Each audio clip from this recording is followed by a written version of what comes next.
ఇప్పుడు ఈశ్వరుడి గురించే స్మరణ చేయడం అలవాటు పడిపోయినటువంటి వాడికి శరీరం ఎంత బడలిపోనివ్వండి, వృద్ధాప్యం చేత అది మంచాన్ని పట్టుకుని ఉండనివ్వండి, ఆయన మనసుతో చేసేటటువంటి పుణ్యకర్మ మాత్రము ఆగదు. అది అలా నడుస్తూనే ఉంటుంది.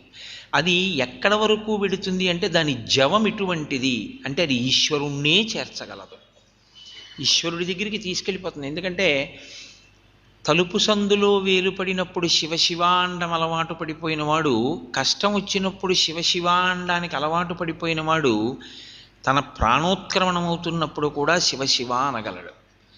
అసలు మనస్సుని ఈశ్వరుడి దగ్గర పెట్టడం చేతకానివాడు ఎంత బలవంతుడైనా ఈశ్వరుడి దగ్గరికి తీసుకెళ్ళి కూర్చోపెడితే శరీరాన్ని కూర్చోపెట్టగలరేమో కానీ మనసు మాత్రం ఈశ్వరుడి దగ్గర నిలబడదు.